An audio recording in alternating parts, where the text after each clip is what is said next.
Hey, Jonah. Hey, what? Can I see your hand? Yeah, sure. No, the clean one. Oh, that was not funny. Really? I've heard like a million people say it on stage. Yeah, not funny. But bet you thought it was. Well, yeah, I mean, everyone uses that joke. Yeah, It's a good and joke. that no, it's not actually. That's what we like to call a hack line. Those Okay. Yeah. That's what that means. You know who was talking to me about hack lines a lot recently? Who? Mark Correia. Why is he a hack?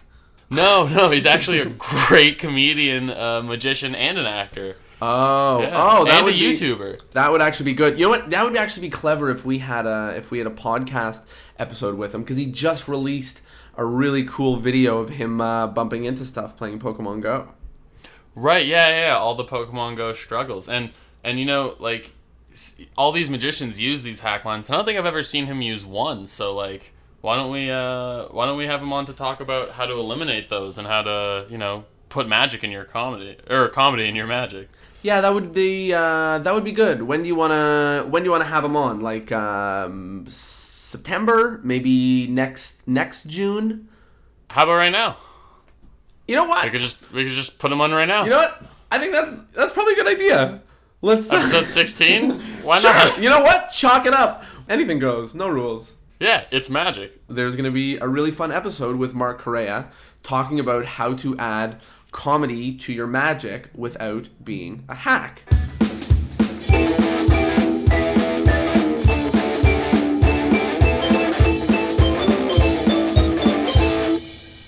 Hello and welcome to Discourse in Magic. My name is Jonah. My name is Tyler. And we are here with our really good friend, Mark Correia. Mark, how are you? Woo! Woo! Yeah. Classic audience. How you doing? Woo girl. I'm How great. about it? Yeah, no, I'm good. I'm really good. I feel hot and ready. Yeah, it's a warm little in steamy here, in here. But we're in the 6. Yeah, So, down to you know, Toronto. that's No it. AC. Exactly. So that's some Living of the the trials. dream. What? and Nobody tribulations. has AC in this city. No, Nope. it's an American thing, I Yeah, think. yeah. Yeah, We never heard conditioning. it. We just hop into our igloos and then we... Right, you guys have Our, fans. our summer igloos. Yeah. Push the hot air around the room. Nah. Probably with fans, we have to edit it out. We'll just blow each other. Oh, no, I guess that's the wrong wording. No, it'll be fine. That'll be good. Okay, so as usual, we'll start by asking you. It's actually funny. So with a lot of... It's actually funny. It is It's funny. actually You don't a even know what it is, funny- but this is actually going to be funny. With a lot of, like, friends of ours who are magicians, like, we don't know their story for how they got into magic. And, like, I mean, a lot of people's stories are the same, and a lot of people's stories are, like, super strange. And it's just fun to find them out. So we have no idea. We go way back to shout out number 89. Sorcerer Safari. Yeah. Woo!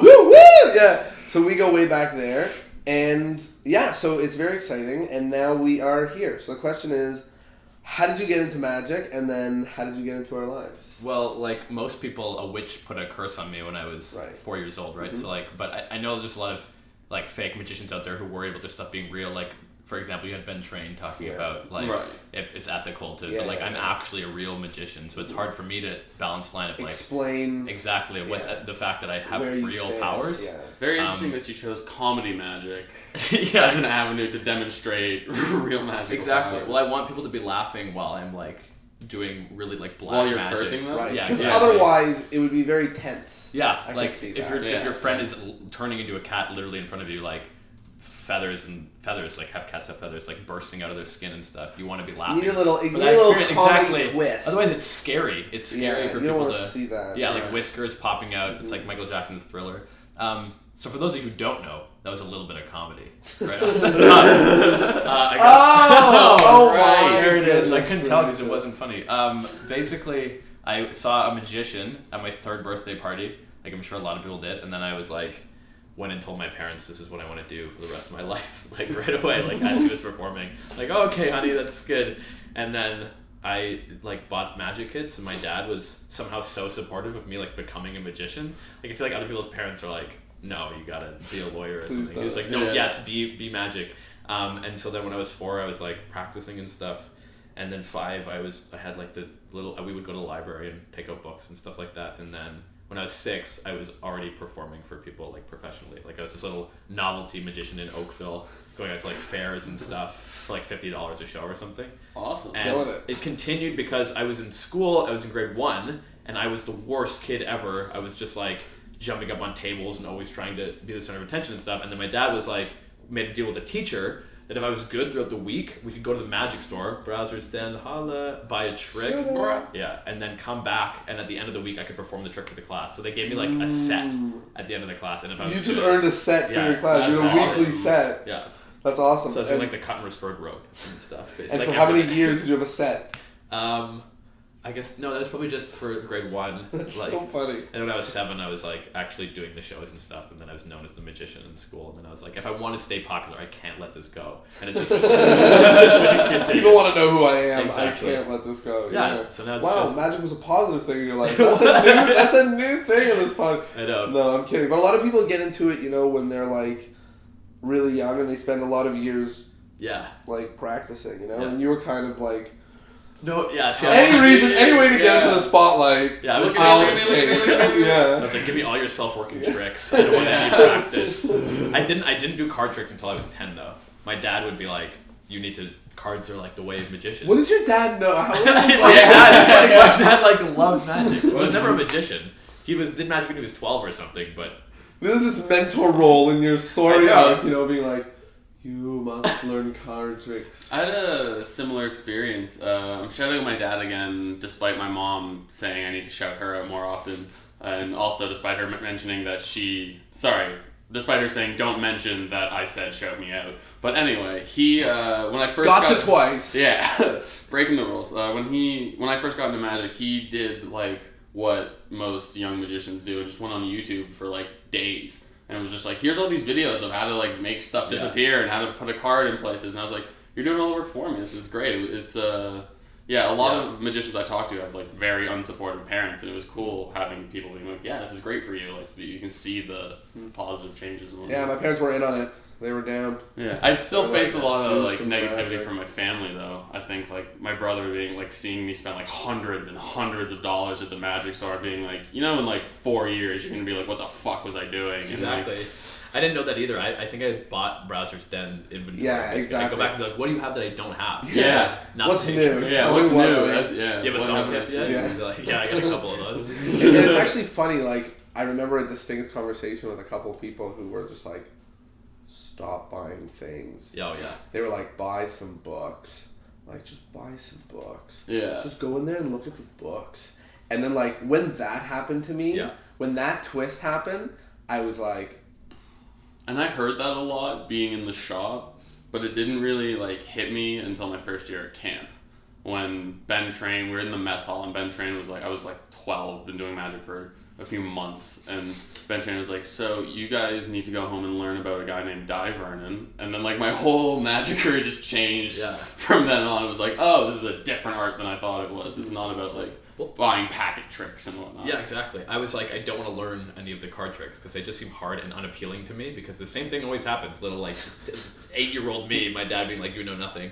And then I went to basketball camp. I didn't go to magic camp. I knew about the magic camp, and the thing was, I was probably still waiting to bed until I was like 10 or something. Yeah, My parents I'm were like, we not can't going. send you to an overnight camp if you're gonna piss on all the kids. go to basketball day camp. Yeah, so I went to a basketball day camp, Right. and there was a guy there who did magic, and he was doing card tricks, and he showed me this trick he called time travel, where basically he did a pass or something, and he did like the sloppy shuffle, and then they all were like set back. And I remember him teaching me what a pass was, and then me being like, this is one, the hardest move ever. Why I'll would you never teach learn me this? But two, like, you can do this with like a card's like, that's insane. I didn't Yeah. know that. And so then I must have been 11 then. So the next year I was like, I'm going to camp for sure. I need to learn about. Mm-hmm. Once you see that one thing that changes you, and then I so many magicians being like, you got to buy the books. Stop buying the tricks. Exactly. And it takes so long to learn that. I was like, no, if I just keep buying it, I'll always be progressing. No, I have no That's money. not even true. You know, money a big shelf or a big bag of like.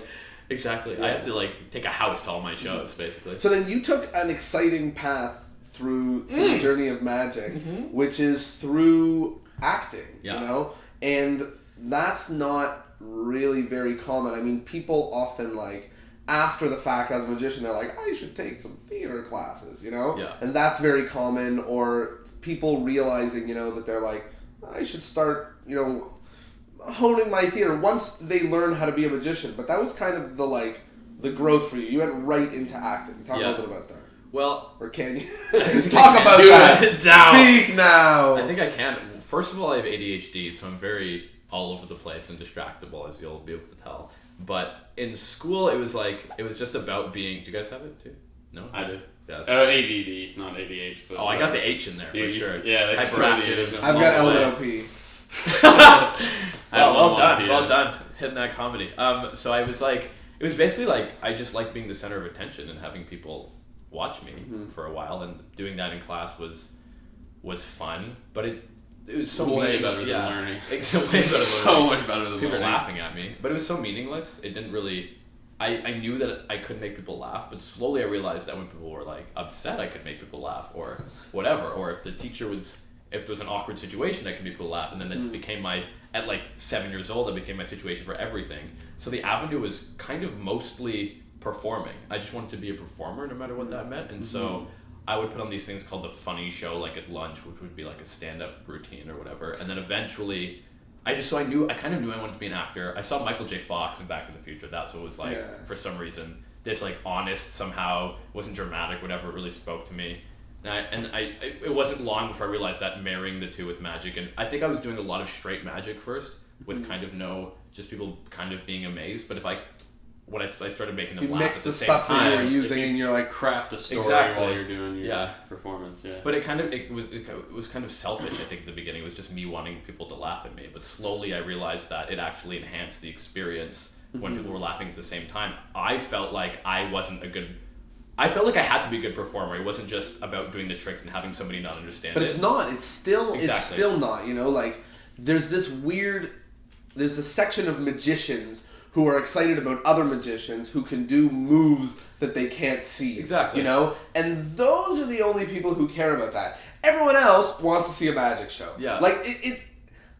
It's just a situation, Yeah. It's like a move being invisible doesn't make it magic at all. Doesn't if matter. If you expect that it's there, then it doesn't matter at all. And from my way to get around that was to, comedy was misdirection, And I just read a Penn and Teller quote that was it's hard for the mind to take in two things at once. While you're laughing, you can. And he says, they're usually after all their moves, it's followed by a joke right away. So you can't backtrack it, really, because you've been laughing and it kind of disorients you. The way I do it is I almost all the time, and I don't realize it, but I'm laying a joke right on top of the point when the move is coming over. I did the same thing. Exactly. I did the exact same thing. Right before it. My questions and my jokes are right when I do my moves.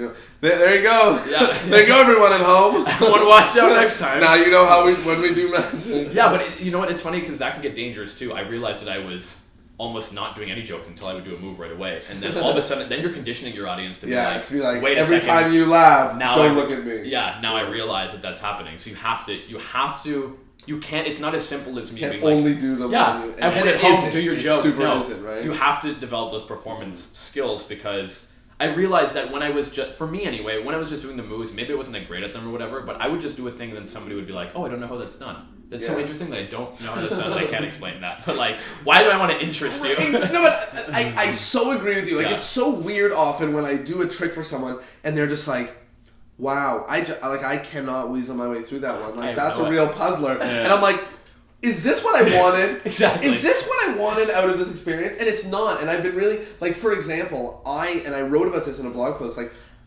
I think it's such a mistake if you finish a trick and somebody goes, how did you do that? Right. Because you're like, really? I did this. I tried to take you to this whole new fucking magical world where we do all this cool stuff, this mystical place, and you cut all the bullshit and you went, okay, how did that happen, right? How did the card get in the box and the thing? And I feel that I failed at making this interesting to anyone more than just a thing that they don't understand, Yeah. Just...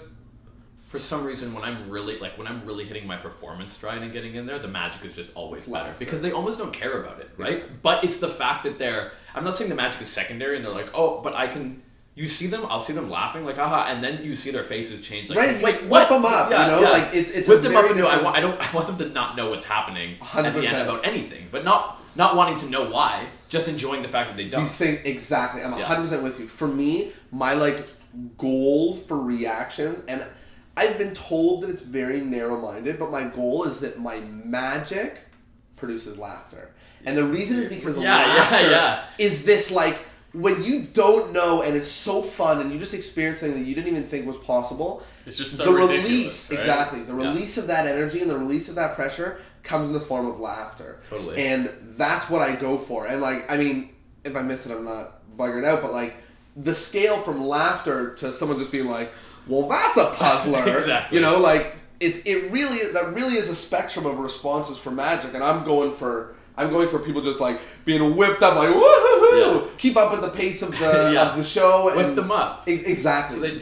So they don't know if they're in love anymore or what. They don't know anything. They just shit their pants. just like zone. And then when you leave, they're like, "Oh my goodness! I've been sitting here. It's been 3 years." I'm not coming out of a daydream that they were stuck in for an eternity. But I think it's interesting what you're saying, that the magic should actually be funny, because I feel like I know when I'm watching a magician who's doing the magic tricks and then they're adding jokes in there. Usually they're hack lines, but, like, the jokes are happening. It's like magic joke, jokes are happening just because, almost like because there's no other, they don't have any other pattern. Right? Yeah, they so need to fill it. So what else would I 100%. say besides something funny? I'm doing air quotes, but, like, it's not the magic. I think the magic should be funny in itself, or when you release with laughter from magic, you should either laugh or cry in, like, any art. It's a dramatic, exactly. It's the theater, right? Yeah, and in the theater, like, when you're watching great theater, you should be on the edge of your goddamn seat, being like, how is this situation going to goddamn play out? You know what I mean? I was watching, I love this reference, but have you seen Wreck-It Ralph?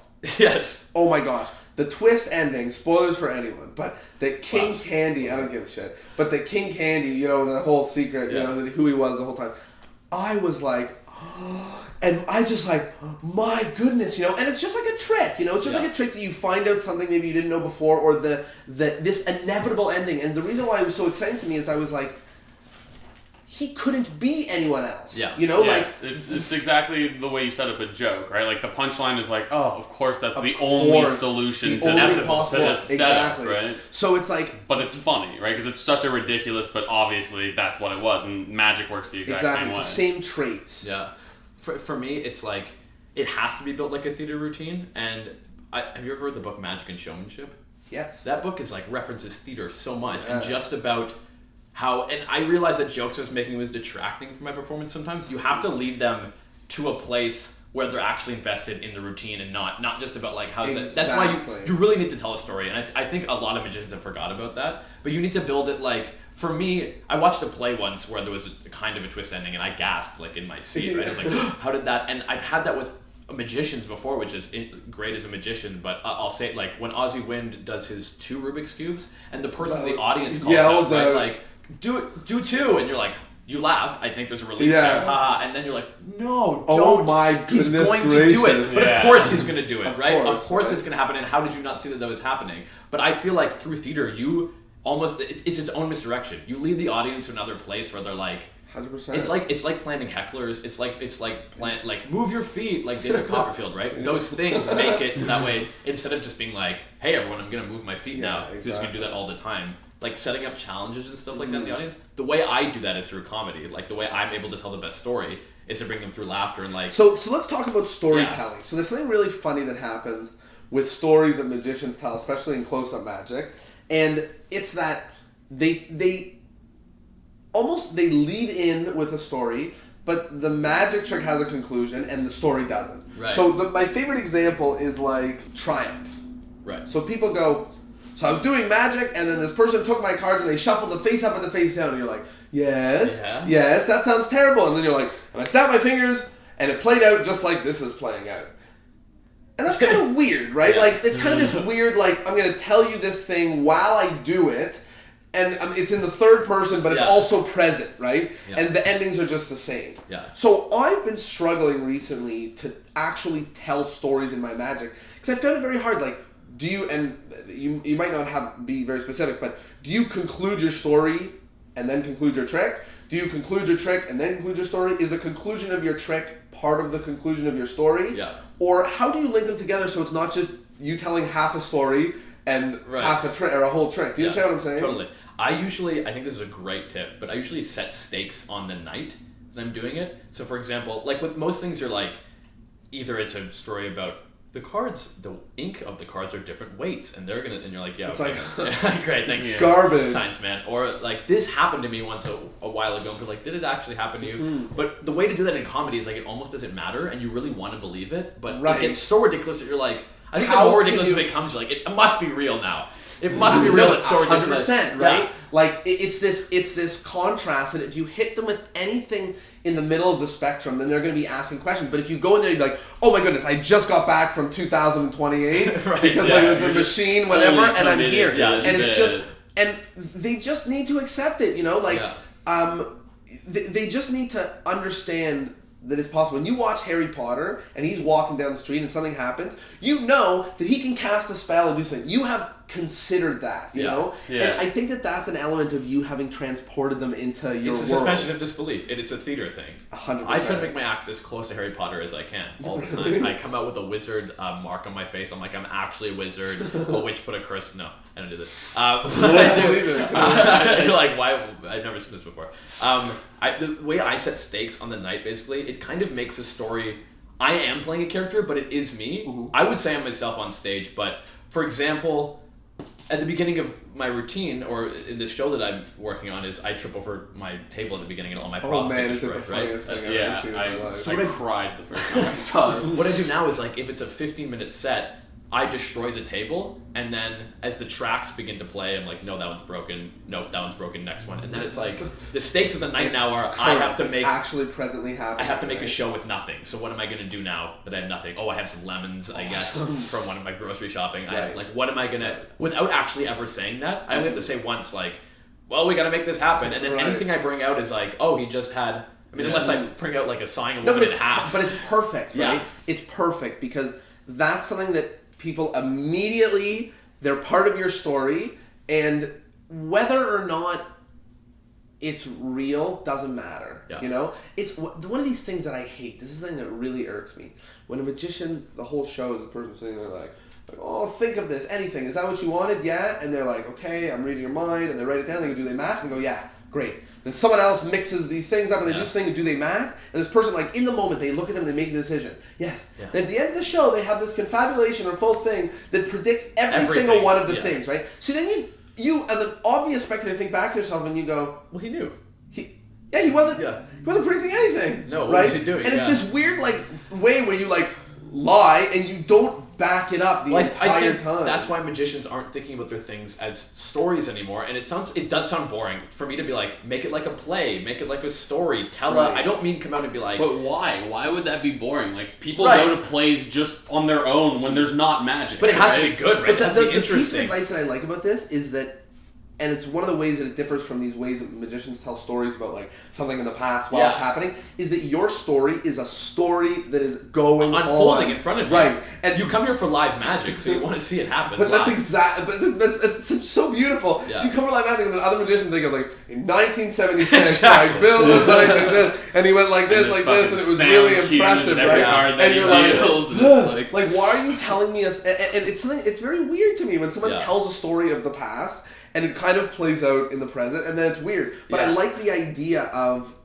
just the story that is happening is playing out in the moment, the whole entire experience. I think one of my old, like, when I date back to story is the grandfather's ashes routine, which is usually My followed by the goodness, table it's the flip. funniest thing ever Right, in my so life. in that I tell a story about my grandfather, and it's short, and I'm not like, and he taught me this trick with the aces, and now here, look at my grandfather's. Anyway, I'm like, this is, my grandfather was not a magician, but he used to play with cards. There's the setup. That's all I need. Then I'm like, now we're going to take it into real life. My grandfather's here. Then out come an urn full of ashes, right? People are like, oh, shit. But again, like, let's just to pause. Yeah. I'm sorry to interject, but, like, what a perfect moment of, like, that is theatrical laughter, right? Exactly. Like, when that thing comes out, that's not some stupid joke with know your other hand, stand on the trapdoor. Yeah. None of that And it's nonsense. that of course moment, right? So Yeah. you're like, what does this fucking guy bring his grandfather on tour with him for one Exactly. exactly. in the So middle of it's the the show. inevitable, right? But- So it's one of those like really comedic releases. Exactly. It's perfect. Anyways, continue. I just wanted to- It's definitely a reversal of expectations. That's what I try to do with most of my comedy. Is like you set them up to go in one direction,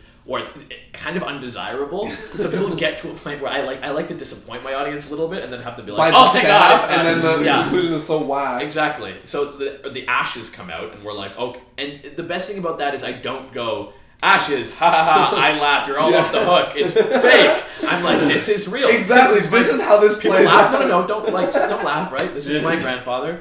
I'm gonna try to fool him, and my whole thing is like, I have to fool my grandfather, and then it gets mean. I'm like, I'm gonna fucking fool you, right? Like, I'm gonna get you with this trick, and people are like, why is he doing this to his grandfather's ashes? Like, what? Right, and again, you have this tension of like, where is this Exactly. happening? And then Right. when the conclusion, I don't know if you want to say anything. I mean, the card appears in the ashes, and I But- smash the earth. yeah, but the moment when you're holding the urn and you smash it, it's Yeah. like, oh my goodness. That's a story though. There's a story there that's actually happening live again in front of you, as opposed 100%. to me being like, once upon a time I smashed my grandfather's ashes, and And here's they what it know looked that, like. and they know that it's not true. Yeah. That's the best part. Is like they're believing it because Right. like you feel that tension of like Yeah. when you're yelling at your grandfather, like, why is he being so mean to his Yeah, exactly. Yeah, grandfather's exactly. remains? But you're like, those aren't his grandfather's remains. Yeah. Like you And know that. The obvious falseness is what allows the suspension of disbelief. Exactly. And I think And it allows that's a like, laughter too. Ex- Although otherwise, it's just a mean routine. I'm just actually decimated. But it's really funny you say that because like you think about the like tension in the routine of a mentalist. The tension's Yeah. there. You're like, Exactly. you're like, what twist what is he about to know about But like then he usually just knows. right? And he right, Yeah. and like so it's this weird thing where you've been like, so this guy knows. And then through the entire show, he just displays that he continues to know, right? Exactly. And it is a show of his skills, and like, it's not theater so much as what you were saying, like, you know, that real emotion that comes through if you were really talking about your grandfather. Yeah. Like, that's what's really happening to them. Like, they're really talking about reading people's minds and thinking about the future, Yeah. you know what I mean? All this stuff. And there's no, like, Yeah, there's no. no, like, Tongue-in-cheek, joke yeah. about it Yeah. where it's like, nah, I'm just kidding, which allows people to like be whipped up Exactly. in these different things. And you they, know? and they also don't know what's happening. It's like Andy Kaufman's my favorite comedian, but he always kept the audience guessing as to what was real or what's not. And I mean, he went pretty far, which I idolize him for that. But I also wonder if people are really again believing that it's my grandfather's ashes. Are they going to be? But I as think in that it- at but each like edge, at each point, they Yeah. realize it's not, and it's not. It's like when Penn and Teller he shoots the nail gun in Teller's neck, right? Yeah. And then you're like, that's so far that it obviously. It obviously didn't They do wouldn't it. do They that do this for- every night. There's always a question. I mean, nobody's come up to me after this show and been like, I can't believe you You smashed use your grandfather's father's Yeah. ashes, right? ashes, yeah. But tons of people go up to a mentalist who opens the show by saying none of this is real, Exactly. and they go, I know that you looked at I saw his eye quiver, and I know that you saw the eye quiver, Yeah. okay? So I know, Yeah. right? And that's a 100% real thing that happens, that Yeah. goes on, right? Or even worse, which happens much rarer, but when someone's like, I know you say that you don't contact the spirits, and that all looks like it, But I know. believe Yeah. me, I know, and it's okay. That's my mom every day. That's my dad. That's why he wanted me to be a magician. He wanted you to contact Contact spirits. I think with the like the mentalist thing about saying that you can actually do something like that is I didn't want to be the magician. This is why I use comedy as my out. Is I right away I didn't want my routine to be like, you're not going to know something. I'm the magician on the top of the pedestal. Yeah. I've done something. I fooled you. I did. Okay, here's another one. But I fooled you. I did. Again? Two for me, none for you. Exactly. I'll do it all. And they're like, wow, he's so good. I Yeah. feel so bad about Yeah, myself. exactly. But it's exactly right. Yeah. You have to build the story. Like, I would say that's why with the triumph routine, like, why not do that in the moment as opposed to being like, this is something that happened. Like, mess up your deck in front of them, and they'd be like, "Now I have to get out of it in front of you." That way, there's 100%. stakes behind your routine. They're like, "Now we're in This this is together." a situation, right? He's messed up. Why? We- In what reason were you like, here's something fun? I'm gonna mess up my cards Exactly. just to fix them, right? Yeah, I know. Right? It's so backwards because I know. that's preaching almost that you're doing a puzzle, right? Exactly. Because you're saying like I'm doing this for no reason aside from to get from the beginning to the end, whatever. Versus if you were to be doing a magic trick and then, oh my gosh, all the cards fall on the ground or something like Yeah, that. exactly. You go, You're supposed to now shuffle I'm gonna find blindfolded, and then you do them face up and face down. They're like, excuse me, Yeah. you don't, and you're just doing the rest of the It's routine. even better. But, like, you know what I mean? Even better if you don't know it too. Yeah. If something messes up behind you, kids love that, right? But so do adults. If we Everyone all loves if it. It's smart enough that the magician doesn't know, and then at the end, right, it still is whatever. What's it called? I'm gonna Sucker? No. I was gonna say like dramatic irony. Dramatic irony. Yeah, is that what it is? Yeah, when Okay, the audience just knows something checking. the character doesn't. Exactly. Like, But you really what get a to believe that you powerful did- thing exactly. in Magic, and you've got to like. Then you're not above them being like, you don't get this. Yeah, they're being like, like, he's ha, ha, ha, done. yeah, Yeah. people, and then right? they feel bad for laughing, right? It's opposed to me being like, haha, you got Yeah. here, give me the clean one, right? Like their cards Yeah, over here. it's You're an just idiot. weird. I'll Yeah. do this to you all day. And Yeah, exactly. Like every line you have, I have a better one. I have You a can do- I routine. can This do is what I do better. for a living. I'm smarter than you. Yeah, exactly. You've been on stage 3 times. I've been here my life. Yeah, exactly. and that's the thing. Like I try to bring the audience as part of my thing. So when I'm searching for the card, again, it does become inevitable that it's in the ashes. But we're all kind of like, I don't know. Where is the all card? of us are like, I don't know. Yeah. Right. We're like, are you gonna fix it? The volunteer's like, no. They look at me. I'm like, Right. I'm almost not a But magician it's like, right now. check your I pockets. don't know what I'm you know, doing. like Yeah. you guys, anything? I don't know where. Yeah, exactly. I think when things are like messing up to you, and I mean, there's a different thing about magicians just doing stuff that's messing up all the time. That's like a classic thing.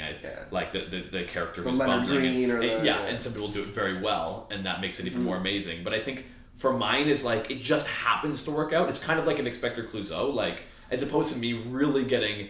The magic is happening around me in a way that I can't predict. I can't quite control it, but it's not like my character is still suave. I'm not like untucked and dropping. Yeah. I'm trying to be really suave, but somehow it's still. But the magic is just going Everything- haywire, exactly, you know, and yeah. you're just trying to like. and I roll get with more and these more punches. disheveled as it happens. Yeah, you're the award show host who Exactly. where like the fucking lights are falling and Yeah. actors And he's are on still- fire and shit, and he's just like, we're Yeah. on the air. I Yeah. can't say anything bad. No. And I think that's a Whatever big it thing, is. like advice to people who, if they want to make the bumbling magician routine, we've seen that a lot, and some people do it very, very well. Like Chris Mayhew knocks out of the Yeah. park all the time. Kills it. But like, I think it's more interesting to watch somebody try to stay in control when it's more interesting to see a drunk character try to be sober than just be drunk and like not. It's Right. better when he's trying to stay steady and like 100%. I'm always trying to straighten my tie and fix things and it's always coming undone, as opposed to just everything's decimated, and that's very good too. But like for me, it's funnier to watch somebody try to keep it under control and Yeah, like you're taping a life raft as it's exactly. singing, you know what I mean? More holes are popping. But as you're- that's like theatrical tension, you know? Like Yeah. tension doesn't happen. Like one of the things I learned earliest when I was doing improv is like someone was a gorilla, I don't even remember what it was, and they were just like going like crazy, right? It's a real gorilla in the room. No, Yeah. they were just like, you're a gorilla, whatever. And so they were going crazy. And at the end the person was like, where do you go from crazy wild gorilla? Exactly. Right? They're like, where do you go from like, we already have a wild gorilla in this room, right? You need to get to we have a wild gorilla Yeah. in this room. You need to start with all of the crazy emotions that come before that. That whole roller coaster. You have to like- earn it. Exactly. You have to get up there. And I think I almost like ruined that fact by being like I come on stage and I jump over the table and I ruin Yeah. everything right off the top of the show. Everything is destroyed. Where do we go from there? But I think the best part is that I haven't been changed by that yet. I get right back. Like I get up right away and I'm like, nope, no, it's okay. Yeah. We're going to. Yeah. And as more things happen, I'm the one psychologically unraveling. I think you can destroy your stage. I actually think your stage should look different at the end of your routine.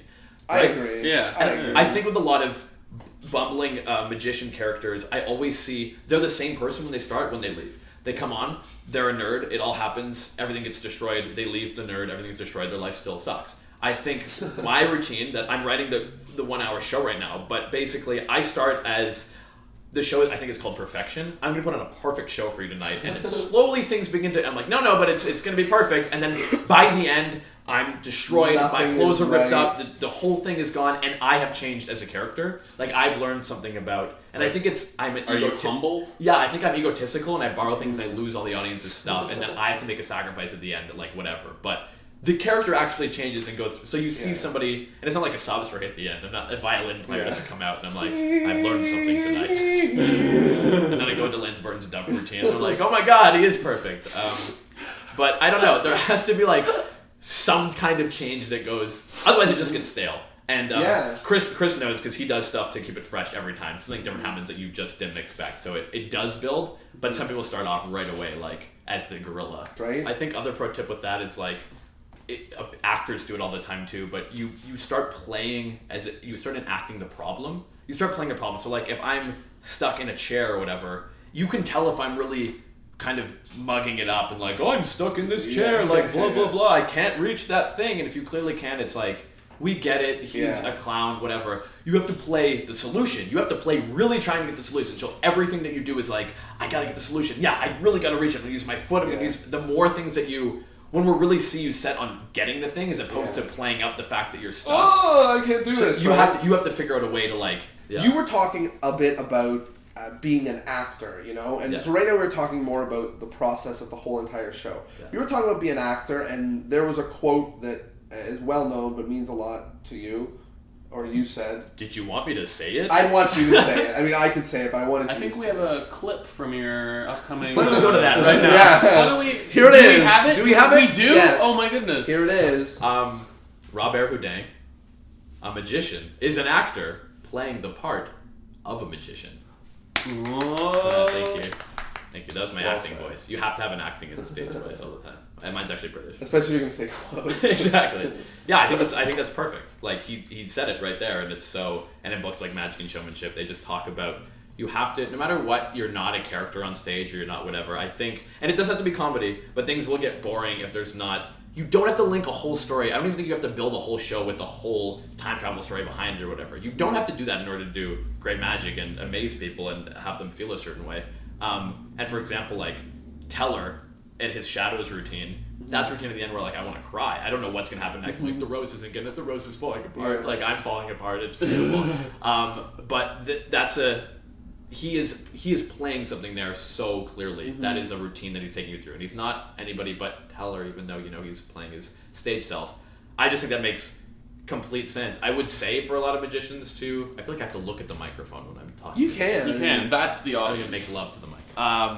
I would say there's a lot of magicians who should take acting classes and get out there and do that stuff, because I don't think it can hurt you at all. Like no matter what your character is or who you are, we've all seen so many people who do amazing magic and just have no performance or people skills to back it up. So, and I'm not going to mention any names, but 2 of them are in this room. You know what I mean? Yeah. These fools. At least 3 of them. No people skills. But it's like, I don't know what you're going to do if you're not, I don't know why you want to be, I don't think you should just want to be a magician to be fooling people with a deck of cards and then go home. And because like, kind of like we were talking about earlier, is that like people don't like to be fooled. I mean, like people do like to be fooled in some ways if you can frame it, but like for you just being like, haha, people I'm like better to than you. feel Like, belittled by being fooled. People like to watch a fooling video in the privacy of their home where they're like, I don't know how that happened, but when they're surrounded by people and they're just like, I'm a fucking loser idiot right now because this guy just put a bill in a lemon and I don't even know. And I can't even fathom. Yeah, and like, you know what? A lot of things, like, there being a big audience helps, because like when one person's like,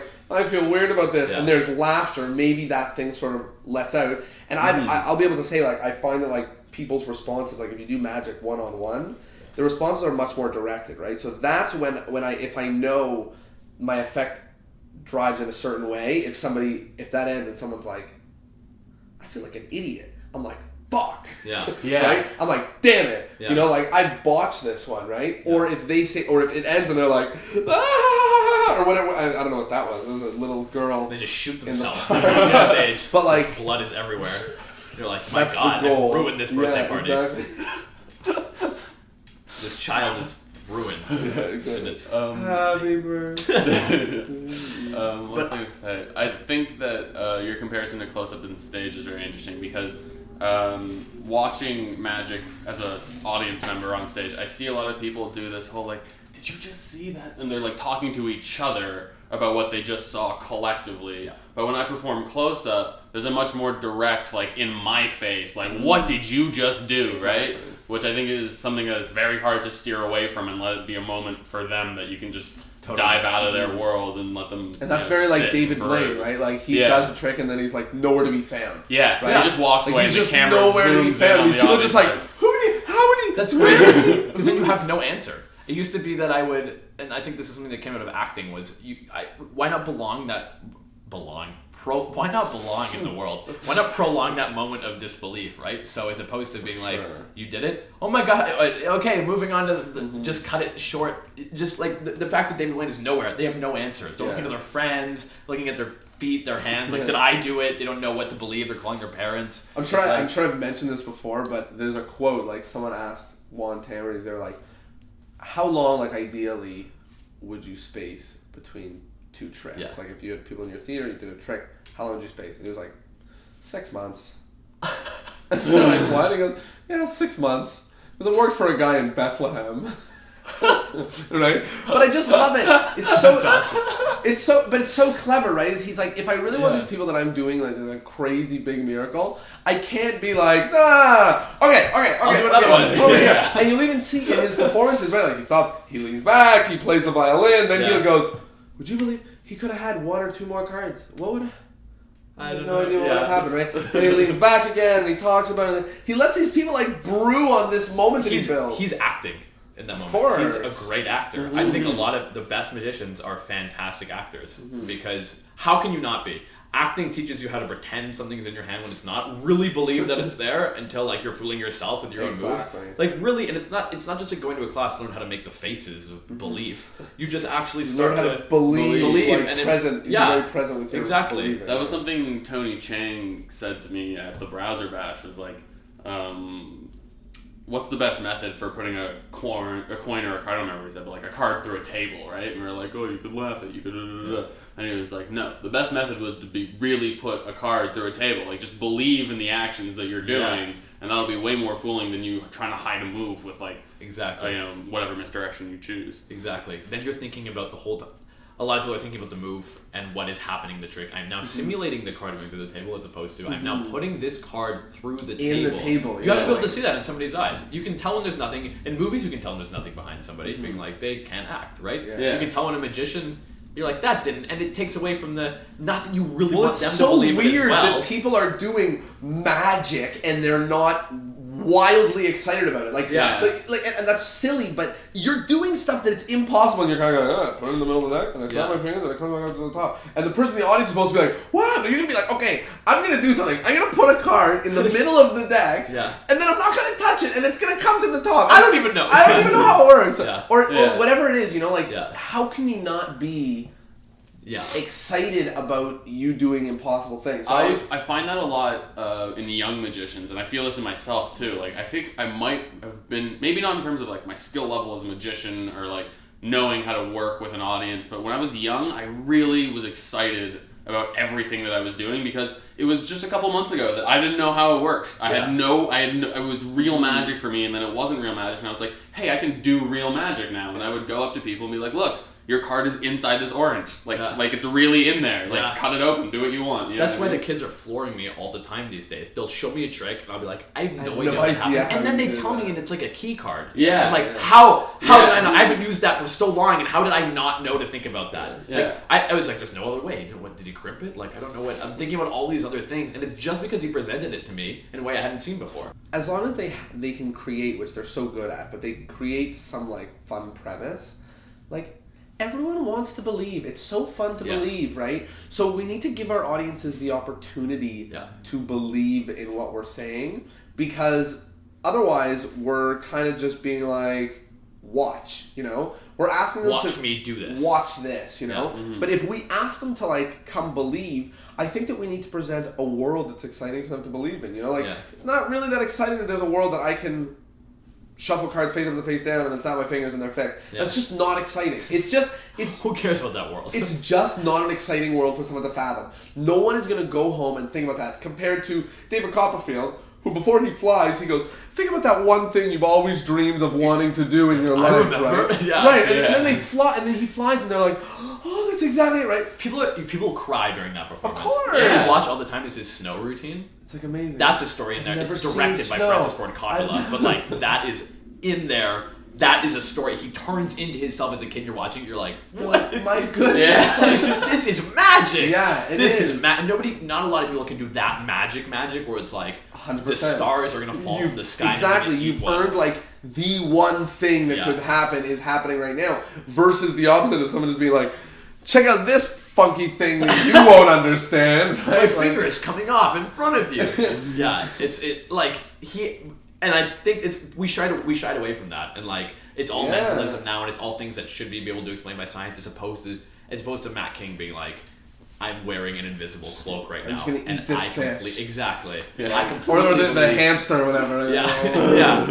Yeah. And like David Copperfield being like, I am going to fly. I am going to turn into myself as a child. 100%. Obviously, it's impossible, but we just saw it happen. We just really did see it. And that's the fun, right? Yeah. It's like, remember, we can do anything. Let's pick impossible stuff, exactly. Right? Let's pick really weird stuff that, like, let's not pick this stuff. I always find that, I mean, sometimes it has to do with structure building, but magicians, when they build their tricks based on their tools, it's the wrong way, right? Because you have to be doing it the other way. You can't.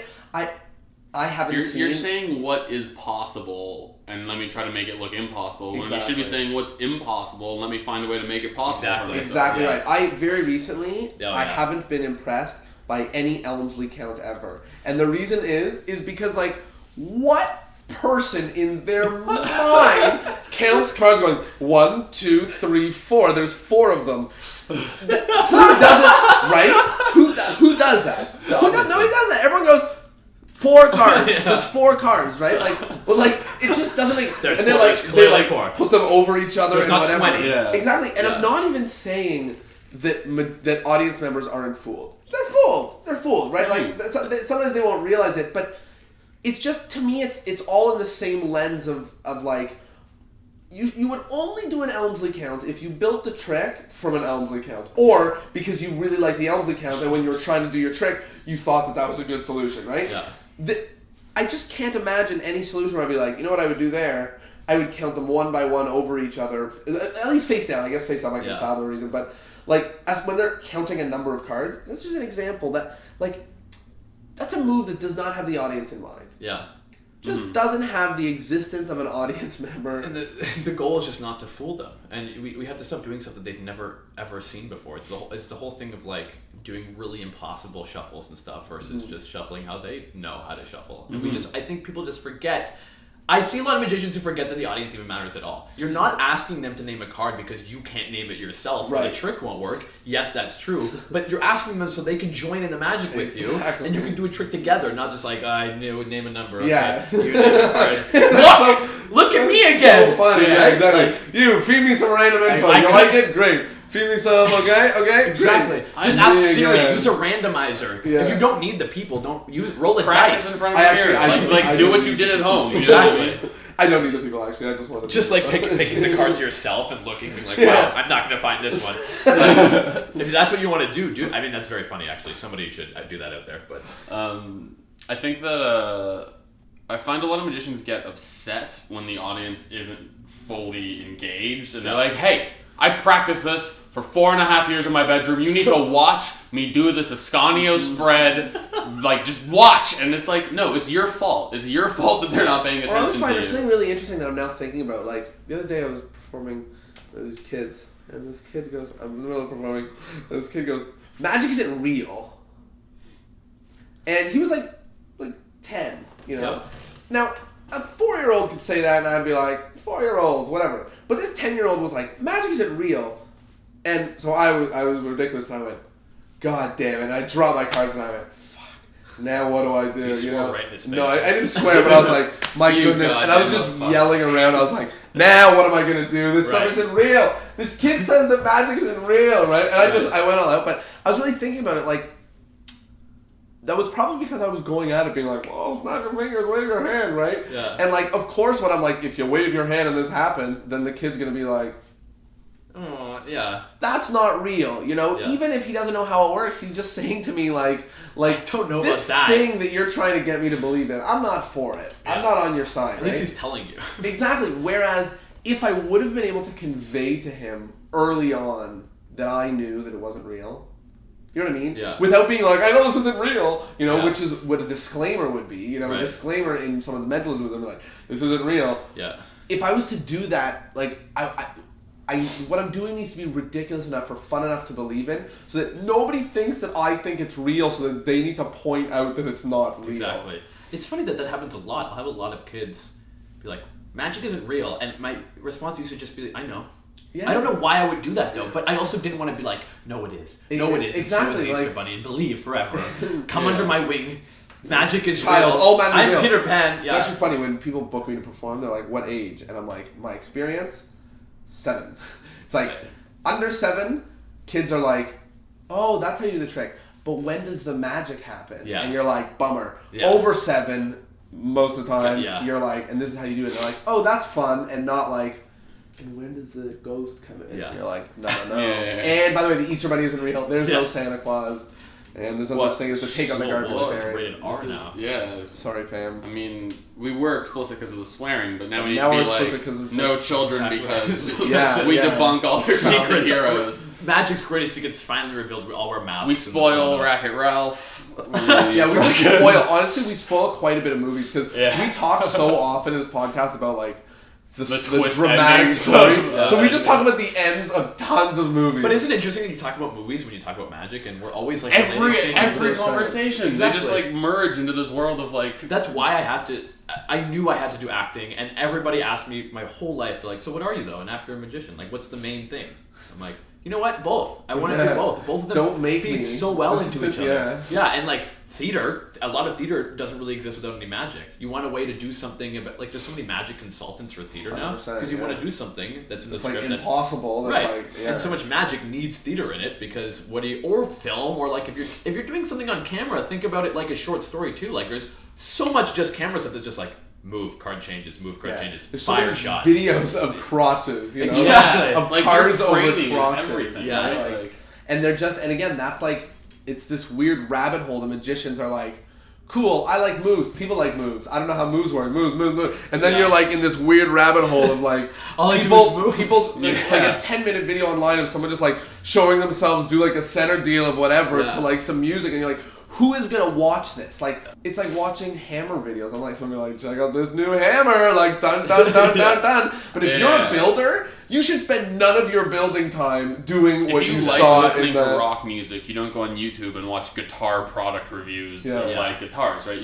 But But exactly. I think that like if you look at what like Patrick Kuhn is doing or Justin Flom, like they're telling a story. Like they're like, this is my road trip, or like this is my block party. It's This a is video. Valentine's Exactly. Day, right? Where it's like not okay. This is what the move is called. It's a Here's, video like- that's interesting to That's watch. what I'm saying. Like they Yeah, literally that's why they earned the get title shared. of like a video. Like it's a short, it's a little short movie, a short Yeah. film, you know, Yeah, versus like just like the Aces showed up. Mike the Magician Yeah. 3 doing his, you know, That's bottom my, that's deal or my whatever. URL, everyone. So just Mike the Magician. so no one knows Mark not the Magician talented. 3 was taken. That's great. My favorite joke is when someone's email ends with like 96. Yeah. Like obviously the year, I always go for the first 95 days, as if it was like the number. That's really funny. Yeah. People should put that in their act. Yeah, use that. That'll Use be our great. lines. Yeah, use our lines. You know what I also realized, being an actor and doing magic with that, was that, well, I think we all know this, I used to do an hour show with 19 tricks in it, We do all know that. and now, like, we Oh, all, that's not what you were talking oh, about. we all saw. We all know. And now I do like an hour show with 5 tricks in it, right? Yes. Like, what was I doing before? Just being like, and here it is, and I Yeah. don't know how this happened. but Forget now about it's this. different. I'm gonna do Now some watch other this stuff. next one. This Yeah. one's crazy. Yeah. The 3 balls, rabbits 2 balls, change 5 colors. balls. There's cups. There's hats. There I go. Okay, moving And on. they have a bill. That's the thing with Yeah. performing for kids under 3 years old, is that way when the die hits the other side of the box, Yeah. they just are like, whoa. And then you know you're performing for too young. If people are, or if you're doing the sucker Yeah, die box, exactly. you maybe should start booking different shows. But that's another tip of advice thrown out there. Do you guys still do the sucker die box? Oh, It's a of classic. course. It's a classic of That's magic. I love There's watching. 1 and then there's 8. It's like, I whoa! I know. I love watching sucker die box reviews on YouTube and just learning how. That's actually most of my videos are just me doing sucker die box. Watching. It would be funny On if my lap. product reviews in your Yeah. lap. Huge, like, yeah. I think we're talking about different tricks. Are we? I think he thinks it's Oh, the trick where you right, shake right. the You're talking and the dice. back and Oh, He's you're talking talking- about I'm The talking die about this thing. explosion. Yeah, Yeah. the die explosion. That's a good one, though. But that is that's Also good. Also good die trick. Also Tricks with dice. Anybody do good dice magic? I don't think I've seen a good dice routine in a while. Dice stacking is impressive. I don't That know. ain't magic. When It Ben just was like sounds- die Vernon, all I heard was die. So I just went out, I was like, just buy all the dice.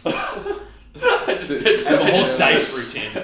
So, as someone who uses like a lot of comedy on stage, but not in real life, apparently. not in real life. You're not funny in real life, but on stage, you. How does somebody do that? Like, let's say, I mean, I think if you're in magic and you're not like doing so many hocus pocus stuff, then you're probably a little bit funny, or at least you got something going for you. Personable. You know, exactly, a little bit, or at least when you're on stage. I mean, maybe not personable in real person, but at least when you're on stage. How does someone go about adding comedy to their show without just like using more hack lines? The biggest thing is to like hack lines have to go for sure. Right. They just have to, and I mean I still do it, to be honest. One will just come out. They just fall out, and you're like, so damn easy. it. I didn't have anything to say, Yeah. as opposed to just being silent. Which actually, I think you'll realize if you're talking for a lot and then you stop talking, the audience might be really loud, and then sometimes you don't need to yell to get the attention. Powerful. Just stop, right? Yeah. Silence is crazy. But I'll be like, I can't leave anything here. It needs to be filled with the Sandler trapdoor. Not that it's ever that, but like. I just finished a show the other day, and I came off stage, and there was this really old like veteran of magic and mime, I guess. He ended up doing a magic routine, even though I thought he was going to do a mime routine. He was doing paper balls over the head or something. And he was like, I loved your routine, but you need to take over the hack lines. And I was like, what? I didn't. He said to you? Yeah. I was like, I didn't use any. And then I thought back, and I was like, I guess maybe there were like 2 or 3 that are like versions of lines that people use, but he's right. Like, if another magician watches you ever, or if you want to be, or if somebody in the audience has heard a line before, they're gonna know. They'll be like, I've heard, and don't think that they haven't seen another magic show before. And I mean, they might not have, but the implication is that you've been there before and seen that before. Yeah. And that's if not you're just what immediately responding with something that sounds like a punchline Exactly. of a joke, it's like, okay, obviously this Yeah. is a knock knock who's there situation. Right? So I guess it's hard to start with don'ts, but like I stay away from non sequiturs too, where I just have to stop and be like, the other day my girlfriend came home and why Definitely, do something there's that no doesn't- beginning. Yeah, you shouldn't. You can't just like launch into a. Yeah. I'm starting stand up now too, so in my stand up sets you can do whatever you want, lead into anything. It's kind of funny to be all over the place, but it's non sequiturs and magic. They just break the storyline of the arc, right? So I say with putting comedy into your magic is just like start writing stuff that makes you laugh. People, I think, all the time write with the audience in mind. What are people going to find funny out in the world? What's topical? That's a way to do it, but don't start with what people are going to be laughing at. Just sit down and be like, what would make me laugh in a show? What's even just a funny thing to say while I'm doing this? Or like, you have to, there's no other way to know. People are going to share your sense of humor out there. Maybe they won't, but I think you're going to find your audience that way. It's so much easier to People find your wanna see audience you. and they're telling them It's if your you're not having the show, same right? joke, you're laughing. Like, It's you. Don't. Yeah, like your stage character, especially in your case, is an extension of yourself, Yeah. right? Like you're being a person on stage, and really you're acting in your day-to-day life, just being a front for society, right? just the way it is. True. So when you're extending that and like your front that you put on in your day-to-day life, if you find something funny, then I'm sure your stage it'll translate to your stage show, right? Yeah. So like don't write jokes, but think about like a routine that you're gonna do that you want to try to add some stuff to. Write some stuff down that you think would be funny to even say. Just see what happens, and then go out and say all this stuff. And for me, I wrote a bunch of material, and I thought I have 20 minutes of material here now. The 20 minutes of material for my opening. It was 3 minutes. 3 minutes, Of course. right? 3 minutes. It's like always the maybe case. a minute. Half the stuff just falls, and then you lose that. I film most of my shows, and I can watch some lines. I'll go through after with the thing, and then I'll be like, that line maybe. I'm not sure. I couldn't tell from this audience. Some lines are like, that one's out. No way. It's not gonna work. It's not gonna fly. And that's like writing and building comedy into your routine. Actually, like a comedy routine. Some people don't write though. Like they just do it on the fly, and it's crazy. it's really hard. But it's just being Crazy. comfortable in saying. I would say don't try to wing it if you're not sure. But it's for me a lot of it is improv. Like I just have to be open enough to let stuff go. So like get a good night's sleep. Just go try to just be who you are, and do stuff like that. And then I guess I would say like go watch stand-up comedians. Stay away from magic. Go watch actors. Go watch movies. Take that stuff into it, as opposed to, because I find when I'm watching a comedy magician, all I can think about afterwards are his jokes. And even when I do the Same. show the next day, I'm like, That joke would kill right that now. person's Yeah, joke yeah, in my yeah. head. Yeah. But it's not going to work for you, I don't think. It's like me doing Louis C.K. set. It's not going to fly. It's not who I Right. am. Be personable. Be genuine. Yeah. With your. And also, like, because many of us are sort of at least a little bit of an extension of ourselves. Yeah. The same moments in regular life of like tension and stuff that you produce that bring comedy, like those are the same moments you should be trying to put on stage. I think a lot of magicians write towards what they think an audience is going to laugh at. So they're what's popular today. What is the audience going to want to hear from me? What is everybody laughing at? That's like what's topical. That's corny, you know. Like you see that when that's people are talk show making humor, like exactly. And it's just not you either. So, and the thing with that is that you end up telling jokes that you hate telling. You just get to them and you're and. Again, it's not just telling jokes, though, which I'll get to, but you just end up saying things that you don't even want to be saying. You're like, oh, I hate saying this, here it is, oh, they're laughing, I didn't even want to talk about that. This is the you'll eventually find the stuff that both people, you and the audience, are both going to laugh at. So what I do is I actually write my stuff out. So go and just start writing material that you think is going to go into your act. Don't write jokes to go side by side with magic, like... just stop and be like, hey, that's not a kindergartner, that's my wife, right? Like you gotta stay in your routine and make that stuff happen. So I would say just say stuff that you think is funny first. Like just try saying something that you think would make you laugh. So I talk about, like, in my routine, I pull out a shot glass of like out of my pocket, I pulled a shot glass of apple juice and nobody knows what it is, and I drink it and I'm like, don't worry, it's cat urine. And then I'm like, it works. I'll explain the trick. I have a kitten in my pocket with me that fills up the glass whenever I want. I just give it a squeeze, and then it just like fills up the glass. I don't know what, like, I'm not even sure how that plays with the audience, to be honest, but I like saying it, and they can tell that I do, and the fact that I take it so seriously. And also, like, your delivery, like, half of what you do, even on stage, is just your delivery, right? Yeah. So if your delivery with that is in such a way that you're very in tune with, they feel it, and even if they don't laugh, they're still whipped up in it with you. Exactly. You know? And they also go like, what? It also works for misdirection, like thinking about what the hell was that magician just talking about. I mean, you don't want to go off on a thing and be like, where are we? But you want to. It's good. Like that's kind of the stuff that I find funny. So that's the kind of stuff that I put in my act. And you're doing a show for yourself at the end of the day. Yeah, I think it's like you chose to be a magician. You chose to be a magician. You're trying to entertain your audience, but at the same time, like, you don't want to be doing the bare bones of like, this is what audiences find funny. Exactly. So I'm going to say all the things that everybody says. Like, you want to have a unique personal act. You have the microphone. It's your time to shine too. Don't get up on stage and masturbate. Mm-hmm. Like, really, and I mean that not like don't literally don't literally masturbate, but don't get up there and just do stuff that's just for yourself. You have to include the audience with you. But include them on your journey. Like, you are the... I was listening to something very recently. It was talking about, like, how we're always very, like, me. Yeah. And each step back we take is better, you know? Yeah. And the more that we can be like, I am the director. I'm seeing this from this way. I'm seeing this... And you keep taking a step back... And that way, it's your material and it's your content, but you're looking at it as an audience member. With the audience, exactly. Right? You're all together, and don't think that you can just go do it on the fly in your show, which some people are good enough to do, and a lot of people don't write. But some of the advice that I've heard is like people that are like, oh, like I don't need writing, like I'm very good at improvising. Like the advice is, okay, now you're gonna write.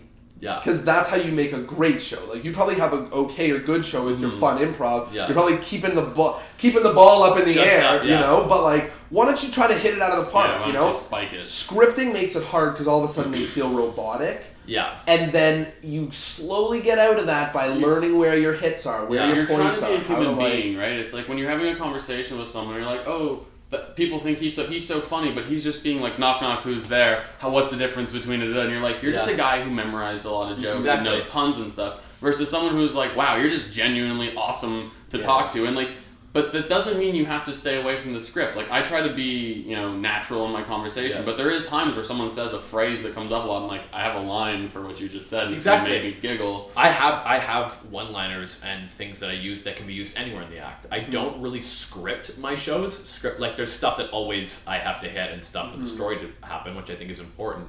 But scripting my jokes in it, then I can get interrupted and not know what to do, right? If I'm like, blah, blah, blah, and someone says something, and then it's like, where was I? Why was I in the script, right? You have to be able to fly with that stuff. But what I would say is, even if you're writing on the fly, like even if you're improvising or whatever, I film all my shows and I review it after, and then I can see massive piece of advice. What hits and what doesn't, right? And and then I go through the joke list that I have, and some of it's a maybe, some of it's like I never do that one again, some of it's like only say that joke for the rest of your life. Don't say anything else. Just in And sometimes the funny stuff that comes out of the performance aren't the jokes that you made in advance. It's this like weird moment, and then you can say to yourself like, how can I force this moment again? You know what I would do too to be funny on stage? You have to let go of your failures, the things that bomb. Let go of them because you have the magic there to continue. You have something in front of you that, as opposed to a stand-up comic, if something bombs, they're all off their track, right? Which happens to me. But if you have the magic there, they're there to see the magic. You're a comedy magician. Continue with the trick, and if something bombs, let it go. So I would say let go of your failures, but also let go of your successes. When you hit a joke too and have it land, that can also throw you off. If you're like, that got a huge reaction, goodness. I never knew. Yeah. Then you're stuck there too. Everything that you say, if it's a miss or a hit, you said it. Take that in for a second and then let it go. And that's why, even without comedy, I find that happens in my magic. Where sometimes I'll do a trick that I do all the time that gets a good reaction, but sometimes people will be like emotional and just like totally their whole world has been changed. And I just don't know what to do in that situation. So I just have this gleaming smile on my face, like, oh, okay. It's also like when I'm a real wizard. When I learned to do a move or something, the audience would start talking and then I would wait to do the move. Yeah, you're like, let's make sure they don't they look at you and they don't catch me. Right? Exactly. I practice with why not take advantage of that? Like, people are laughing, do the stuff in there. Do your dirty work, right? And if people are really laughing at a joke and you have a follow-up to it or something that might kill it. I've had a lot of follow-ups in case a joke bombs. Like, I'll have that's a good thing. Like, have an out with jokes, basically. So I'll say something, it doesn't laugh, you go, that one was for me, or something like that. But sometimes I'll have an out that I've always relied on the out, and then the joke just goes over so well. And I'm like, but the out, I have the out now. So like, let go of the stuff that's gonna throw off your routine, basically. Yeah. So one of the pieces of advice that we gave in the newsletter about practicing is that when you're practicing and when you're performing, you should record it. And one of the things that it does is you offload the responsibility of analyzing how your performance is. Yeah. You're like, that's the job of the camera. I've set up the camera. The camera's going to record it. I will be able to reflect on this after. Now I need to make sure that I'm just putting on the best show that I can possibly bear. Right? Like, if a joke misses or hits, it's like, I'll see it on the instant replay. Like, I'm here to do this. Then you're so open to improvise stuff as well and let your mouth just go. Don't do racist material, but let your mouth go in a way that's because then you have it later. Sometimes I was worried I'm gonna forget that I need to write it. Who's gonna stop a magic guy and be like, wait, that was good, thank you, and I need to write this one down. But somewhere you have everything to. And for a while I would be like, I'm not gonna record my performances because I would bring a camera and record it, and then that show would suck because I was like, this is going somewhere. But then I just wouldn't record it. I'd be like, it's like a curse to have a camera in the room. But then by always having it there, it was just part of it. And also, here's a funny thing. Now everyone's so excited about YouTube and Instagram. It's as soon as they have footage of something, they give it to the online world. And if you just have footage of it for yourself, you can relax. None of these things are going to be in your promo video. None of these things are. Exactly. This is just for you to look at it and be like, that sucked. Yeah. And to really some people record it and then just put it in a file and it sits there with other recordings. Go with a pen and a paper, pretend you're, or even better, sit down with a friend and a pen and a paper. Exactly. Yeah, I notice that a lot. If I'm going to a local show in Toronto and it's all my friends that are coming out to see the show, it's always like, did you get the recording? Okay, are you coming over tomorrow so we can watch it together and you can tear me to shreds? Yeah. Another thing, I thought it was really interesting that parallel to acting was this whole idea of going with the flow, and I know that's something a lot of actors do when they're rehearsing a scene, is they'll just be like, fuck the script, let's just talk and be in this moment and just go on whatever avenue that we have and see where that goes, see what that tells us about our characters. The thing about that with acting too is that it's not just memorizing the lines. People always be like, how do you memorize so many lines in your thing?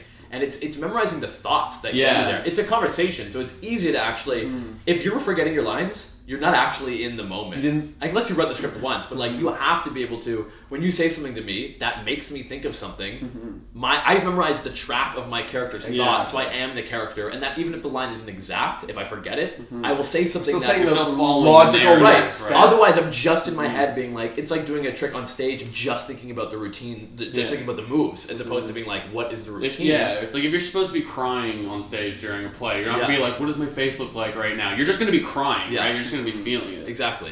One of the pieces of advice that I've gotten about acting, which is just interesting to think about in magic now that you're saying do it, is stay away. Yeah. Yes. And that I think just applies right across the board. No. Pretty much all performance art. Be an engineer is what we're saying. Yeah, no thanks.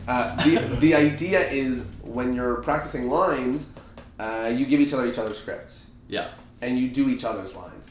And it helps you see what you should be seeing as the other person. And it sort of helps, understanding both sides of the conversation. It's like when someone who's doing a debate learns the other argument so that they can be on their own side, right? Yeah. It's the same thing in Magic, like, what if you went up on stage and listened to this person? Like, do you really want him to be like, right hand? No, you're clean hand. You're like, when there's a magician in the room who's corny and I'm at a convention, they're like, can I have a volunteer? I'm like, no thanks. Yeah. No, I do not want to participate in this. But when there's like something that's like exciting or ridiculous, I'm like, let me be in this. Let me be a part of this. There's this great thing that I heard it related to theater, but I think it works perfectly with magic and comedy, is that you are... The audience needs to be on the edge of their seat, and the way you do that is them to interact and feel like they'd want to be there, but that you're throwing a ball out into the audience, and if it doesn't reach the audience at all, you failed, because it just landed at the stage, that was a bomb, nobody really got it, no one was out. If you throw it lands in their lap, you're hitting them over the head with it. That's a lot of that's one-liners throughout your whole performance, and they're like, they just have the ball in their lap, they just get to sit back and get berated by a magician, but what you do is you throw it just far enough so it's right in front of them, and then they reach out and grab it. So we're lobbing the ball like right in front of the audience, so that way they there's just a little part where they have to come forward and meet the performance, as opposed to being like the performance washes over you. That's suspension of disbelief, right? Like that's that, like, instead of them experiencing it like a display of things they won't understand, it's instead this like really engulfing thing where, like we were speaking about earlier in like movies and stuff, like, you're really on board with what's happening, right? Yeah. At no point in watching a movie about a cartoon or anything are you like, this stuff isn't real. Guys, like, this isn't real. Like, let's not worry about Shrek, this. Like, no, you have to find of course, Fiona. right? Like, no. And like, these are actors in a movie, but they're pulling on real emotions, right? I was introduced to this interesting concept called a leaf. And a leaf grows on a tree. No. A leaf is it's sort of like adjacent to belief. And a leaf is when something happens where you don't believe it, but you experience what it would be to experience believing it. So, for example, my favorite example is like standing on the glass of the CN Tower. Yeah. Right? So that's like a really super tall building. So you're standing on the glass and you're looking down, and like, you feel what it would feel like for that danger, but you're not experiencing that danger. Right. Or watching a scary movie, like, there's no zombies and ghouls or whatever, but you're watching it and you like, you're believing the experience of these zombies and ghouls, right? Yeah. So it's like, it's just something that I always think about, because it's like, no, I'm not trying to convince them that it's real, but I want to convince them that they can enjoy the emotional roller coaster as if it was, Yeah, that's exactly it. Enjoy it as if it was real. That's the theater part of it. That's where I get away with Grandfather's Ashes, is like, and it's so close. It's so close. But skating the line is when it's the most interesting. If you're all the way like, not skating the line of like, what's ethical, of being like, is this real or not? Can I really read your mind? But like, they know, and you're taking them through it as if what a magical world it would be if these things were actually happening, which is great. I just want to say something about, like, in terms of working comedy into your act. You just have to watch other people too, and I would say watch comedians and like watch funny movies and stuff like that, and like really watch stand-up comedians. Like, that's what I do. 100%. And don't steal their jokes, because it's not you. But that's where it's harder for me to watch a magician who's a comedian, because then it's way too close to home. But like when I watch stand-up and I'm really studying that stuff, when you immerse yourself with funny stuff, the more it just comes quicker in every day. And the delivery is what you're trying to pull, right? Is the stuff that you're trying to really understand, because, I mean, once you're out there, that's when you're on your own with delivery and you have to figure it out. But like, that's that stuff that you want to like secretly be ingrained in the back of your head. Not stupid dumb lines that you can pull out whenever you want. Timing. And that's the stuff that you can almost not teach inexplainable. Exactly. And like, that's the stuff you want to absorb from watching these performers, right? The biggest thing too about like picking stuff that is funny to you is don't kill any of your ideas before they get out on stage in front of an audience. That's the last step in anything. You write it, you think it's going to be great, and it has to go out. You have to go bomb in front of an audience, you have to go be amazing, but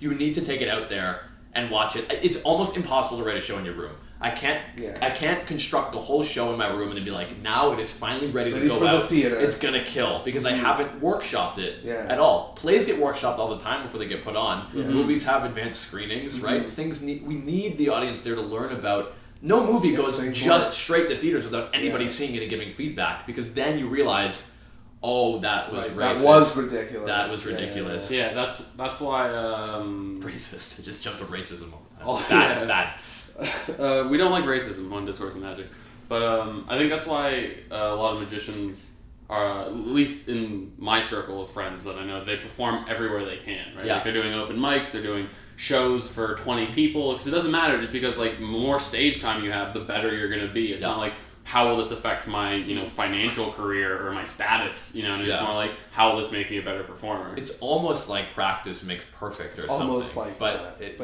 It like, who wants to practice anything ever? Which is actually true. Like, this is a huge thing. I hate practicing. I really don't like practicing magic, because it's so like, I don't get any of the reward that I get on stage from an audience. But you gotta practice magic. The same way actors never practice, ever.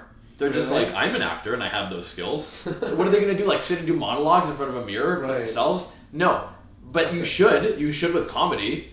But the biggest practice with comedy is getting up and doing it in front of people, because, if you're telling jokes in the mirror and you're killing yourself laughing, that's so great. You found your audience.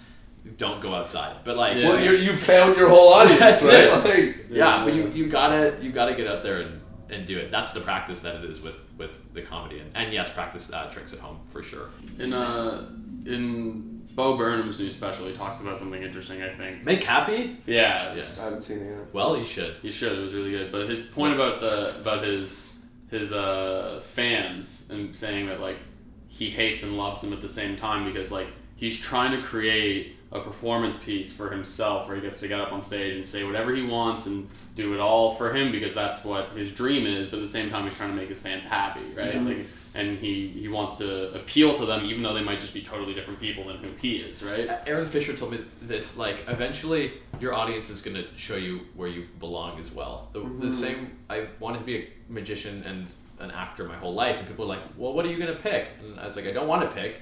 And it's even worse to be like, what do you do? I'm an actor. And they're like, oh, well, what's your backup plan? I'm like, oh, don't worry, I'm a magician. Yeah. Phew. Yeah. They'll eventually pick, like, I think if the audience, you get feedback from the audience, eventually, like, they wouldn't want the trick. So they got feedback that, like, oh, I'm not actually a magician. Like, I love doing this thing, but they are telling me to go be, like, so many singers, actors, and eventually they get put into the one of the thing that they are, right? Yeah. Because that's what the audience wants to see. So, like, listen to your audience, but don't ever stop doing the stuff that's for you at the same time. And a big thing about putting comedy in your act is funny voices, because who doesn't love cartoons?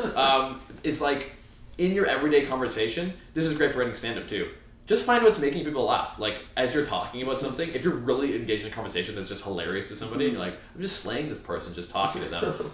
Remember what that is, and like, write also, that down. Like, something interesting is, like, we forget that when we're on stage, it's not us talking to 500, it's us talking to 1 times 500. Exactly. You know? So the same things, like, one of the best things that comedians do is when they get a laugh, it builds, they've got something that hits them and whips, and they start getting whipped up into like this frenzy of comedy, and that happens in person. When I'm talking to someone and the jokes are flying and the situation is flying, like, we get whipped up, right? So you're independently being whipped up by somebody on stage. That's why it's like, it's so similar, I know it's not, but it's so similar to watch stand-up comedy in your living room as it is to watch it in a theater, it's really similar, and that's not true about a lot of things, like theater, it's not so true, it's not, but stand-up comedy, like, it's pretty close, like, that's why it's making its way on Netflix, because, like, it's a conversation between you and this person on stage, right? Yeah. So we always forget, we think we're like, how do I appeal 500 people? It's not, it's like, you're still trying to get one person excited about you, it's just times 500. Yeah, it totally happens to be more than one person in the room. And it's always more electric in the room. Like, you can never... I've seen a lot of people on screen that have killed me in like, seeing them live. Like, I went and saw Trevor Noah's, one of his tapings for The Daily Show, and for some reason he's just so... in that room, he really builds but as soon as the camera starts rolling for the show, it kind of just gets, like... dies down to a regular show. washed out. And I'm like, no, do your thing, be yourself, like, do that stuff. And it's because, I mean, he has lots of producers and people telling him what to do, and when the cameras are off, he's himself with the audience. But we don't have that problem as magicians on stage. Mm-hmm. We are our own producer and director and Yeah. everything, right? So you can be, I mean, a real extension of who you are everywhere. Yeah. You know, like, and you can shine out those, like... If anything, having a larger audience works for your benefit because people are going to be reacting to each other's reactions. Mob mentality. Like when half the people laugh, like the other half are trying to find a way to express their weird emotions of being fooled by a magician. They'll be like, okay, laughter's a good way to release this. Like that's way better than like anger pitchfork. Like I watched. What is his name? He's a Canadian comedian. Jim Carrey. No, Sean Majumder. I watched him on TV and like no offense to Sean Majumder, but I just didn't find it very fun. I was alone in my living room, like this is okay humor. Yeah. And then my mom had tickets to see him live, and I went with her, and it was like one of the funniest things I've ever seen in my life because there was a room of people all being like, "Look at this man be the most ridiculous thing you can think of." And that's just such a better environment to perform. You ever retell a story to someone else that happened between like you and your girlfriend, and you realize after like you guys were giggling and everything you were saying was funny, but then you retell and they're like, "That's not really a good story. That was like those aren't funny jokes. Like that's not really funny." And you're like, "That's so weird," because in my head it's really funny, right? Yeah. So that's something that we can use to our benefit in the sense that like if some people are whipped up in what we're saying, that's why like it's so good to do what you want to do on stage, because like if a couple people are whipped up in what you're saying, the other people will find that similar release, because that's just... Yeah, you ever see a stand-up comedian tell a joke that doesn't hit except for one person who's just cackling in the back, and it's just like, that's the joke now. Still a hit. That person's... Still a hit. Yeah. I think magicians don't think about, or like a lot of performers don't think about like every little thing they do being important in the whole arc of the story as well. Like I remember, and this will relate back to what we're talking about, but I remember doing a... Doesn't have to, you can just go... Here we go. I was doing a close-up magic night, and I was doing a glass eating routine and drinking from... I would drink the water after it, and I just remember being like, I need a clear water bottle, and I had an opaque one.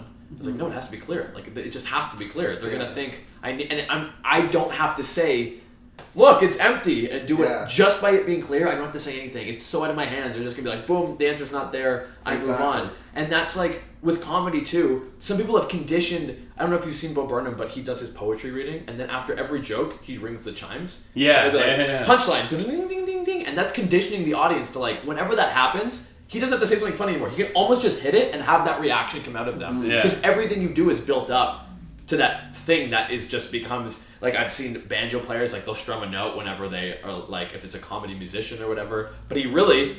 there's some lines in there that aren't the greatest, like...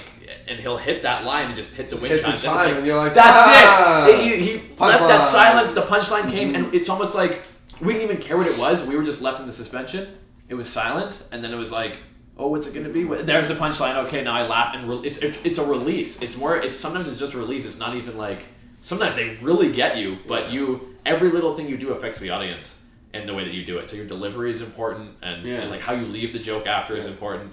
A lot of the times, I'll kill my laughter by I'll have the audience going off, and then I'll trail off and like say more things after it. Like, well, I don't know what that was. It was this weird joke because my friends do that, and so like I'll think that's funny to kind of. But you're detracting from... confuses it. So, it's all important. It's got to be cleaned up and polished, but not too polished. That's what happens with trialing it and workshopping and, like, getting into an acting class or going to do theater, because then those nuances, that's the stuff that you're looking for. Like, watching comedy at home in your basement is the poor man's version of going to an acting class, Because it's just like, an acting class gets you up and on your feet and doing it, and, like, maybe you're trying to get away from bombing a show in front of an audience, but you can at least bomb learning how to be yourself. How to not bomb next time. Yeah, right? Exactly. Yeah. Like it's a very safe environment to learn and bomb in. Totally. It's like you have to experiment, right? Like the worst thing you could do is bomb and do the same material the next night, right? Like you need to make these small changes as you go through, and eventually you won't suck. And you got to know your audience too. You really have to know your audience. I read your thing, Jonah, about bombing that show, and it's because you read the audience and took a trick out. Yeah. But sometimes I'll get on stage in front of an audience, and I'll see them, and I'll be like, I'm going to take this joke out. Yeah. I'm just going to take this joke out. I mean, it's a bar mitzvah. I have a lot of anti-Semitism in my act. So I'll just remove Just remove the one I'll joke. just remove it. They'll be offended by the rest. The rest Exactly. of the anti-Semitism, that's okay, but we'll get there and be like, it's done. That's I'll just be like, that one doesn't go in, or no. Sometimes if I have a bunch of magicians out to see my show and I get a different review from them, So like, very different so audience. ignore them entirely. They're all there with notebooks when I get on stage. I'm like, whoa, okay. Or like if I stand up comedy nights at open mics, usually the room is all comedians, so they're all just It's a like terrible audience because they're all like, "Is this one funny?" Is he the one? Yeah. Yeah. Like, oh, I wasn't tonight. My Yeah. bad. But the next night you might be, right? So you don't. That's why I never cut a line on the first unless it's like a clear bomb and I realize I don't know You're like, why. I can't why say it's this in right there. now. Like, or if it doesn't even have a. I would say, make sure they're jokes as well. I said say funny stuff, but it's weird to just be like, say funny stuff. Like, what does that even mean? Just like finish a joke and then be like, dog wearing a sombrero, and people are like, that is funny. Like, you need to say stuff that's related, but have material, have stuff to say. Don't go up and just try to say funny things. Because And we mentioned you said it earlier almost as a joke, but if you pretend to be multiple people on stage, as in like you do a second voice, you can often take rest in that you won't screw up, because if you screw up and go, wow, that joke was not funny, and it's just this weird tactic. Yeah. I know it's a little trick, but like it's a trick that you can go out there and deliver this like weird material. or if you ask them to believe something impossible. Exactly. Like, you can be he like, said, you'd be like, obviously. no, I'm not going to like, believe it, right? Yeah. And it's this like, I think it's a crutch that we can use. I mean, I couldn't, if I wouldn't, I don't currently use it, but it's something that I have used where like, I realize that I'm not hitting them right on, and then I say this. So for example, if I'm speaking and I say a point and I can tell that they don't really hit the point, then I always go, I know what you're thinking. You're thinking, yeah, Jonah, if that's true, like what if that, because I like to just shoot, switch my position of where I am and speak as another voice, and it allows you to make mistakes on stage because you can be like, you can make mistakes on stage too. I really don't want to be like, don't have your routine polished and make sure you go out there. And I think mistakes add to the. I think maybe audiences want you to make some mistakes. Yeah, so be they know human, you're right? human and not and if a joke doesn't hit, that's so forgivable. No, and they will forget about that after your show. You will still be that funny person. I think I make a lot of jokes in my show. Like there's a lot of comedy in my show, and a lot of it doesn't hit some nights, and it's just like let it go and continue. And at the end, hopefully more than half got them, and then at that point you're still. It was just a fun show Yeah. at the end of it. Yeah. Exactly. So one of the things that we do at the end of this episode is we Make out. Yeah. We've actually done that quite a few times. Yeah. Okay. Yeah. So one of the things that we do on the episode We is put our clothes back on. Yeah, And and then- we reflect on some of the things that we took from the conversation itself, and maybe something that we took from it. Okay. So, okay, that's a new and fresh idea. Let's do that. Let's try that new thing.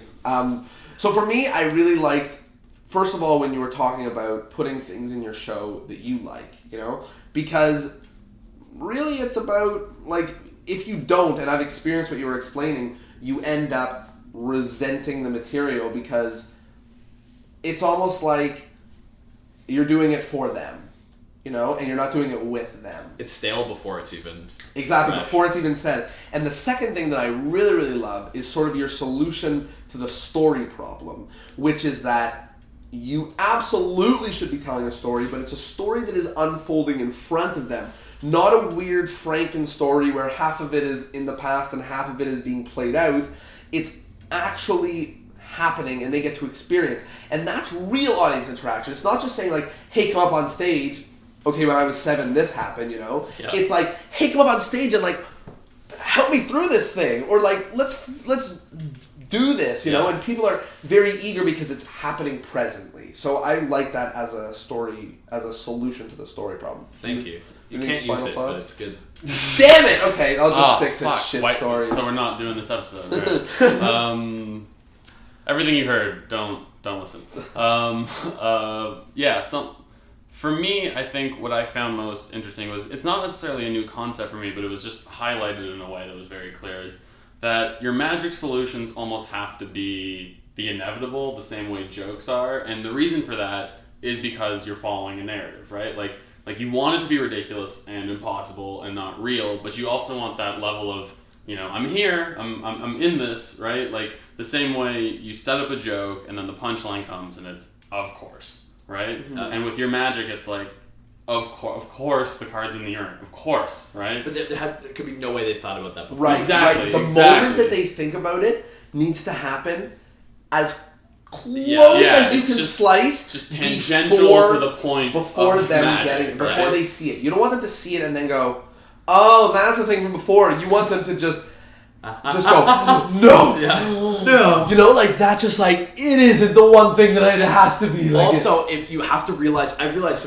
in my act sometimes that's happening, and I don't give them that reward that they want. And sometimes it's good. Sometimes if you do something even more, it's like da 1 2. Exactly. But if I see them doing that, and then it's like, oh, it wasn't an 11. It's like, but oh just do shit, it all the maybe time I should where they go like when the joke is a sponge ball, they go, "Close your hand," and they go, "The ball's gonna disappear from your hand." The person's like, "Okay," and they go, "Is it gone?" Like, "No." "Is it gone?" "No." And it's like, "Okay, I'll move mine to your hand." There. And it's like, well, that's exciting, but you set it up. you literally made it so that I was like, no, No. I feel like it's not leaving, and then I was like, saying, you're right, it's I'm not gonna make you leaving. float. Oh wait, never mind. Give me your car keys. I'll make those float. You know what I mean? Like they're very different. It's a part of you, your car keys. Yeah. A part of you.